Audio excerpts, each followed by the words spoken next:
क्या आपके भी कूल्हे या हिप जॉइंट में बहुत दर्द रहता है?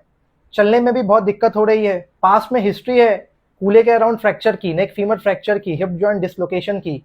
कोविड में काफ़ी स्टेरॉइड्स चले थे, जिम में काफ़ी स्टेरॉइड्स लेने की हिस्ट्री है, heavy smoking and alcohol intake रहता है आपका, सिकल सेल डिजीज़ या हाइपर कोएगुलेबल डिजीज़ की हिस्ट्री है, या विदाउट एनी कॉज भी अगर आपको पेन रह रहा है, आप डॉक्टर के पास गए, उन्होंने कहा कि आपका कूल्हा खराब हो रहा है, आपका कूल्हा सड़ रहा है, जिसे हम कहते हैं एवस्कुलर नेक्रोसिस ऑफ हिप। आप बहुत परेशान हैं, क्या हिप रिप्लेसमेंट के अलावा कोई और ऑप्शन नहीं है? यंग पॉपुलेशन में और early stages of avascular necrosis में बहुत सारी टेक्निक होती है जिसे हम एम्प्लॉय करते हैं कूल्हा बचाने के लिए।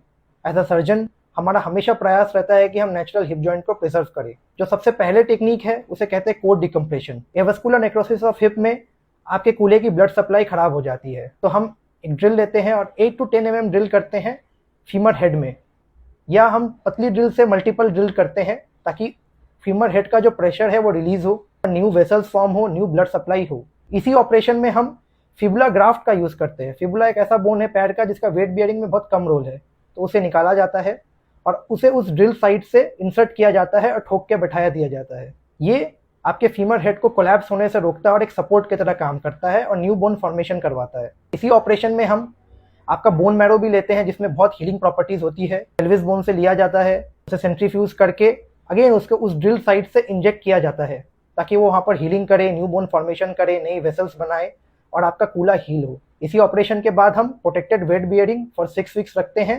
सेकेंड ऑपरेशन होता है वो है बोन क्यूरेटाज एंड ग्राफ्टिंग। जो खराब बोन है उसे हटाया जाता है, उसके जगह नया बोन बिठाया जाता है। तीसरा है ऑस्टियोटोमी। ऑस्टियोटोमी का मतलब होता है कोई बोन हटाना।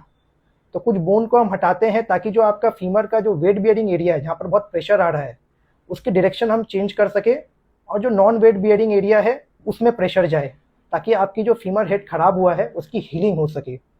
अगर आपको ये वीडियो पसंद आया या किसी की मदद कर सकता है तो इसे लाइक एंड शेयर करिए और मेरे पेजेस को फॉलो एंड सब्सक्राइब करिए।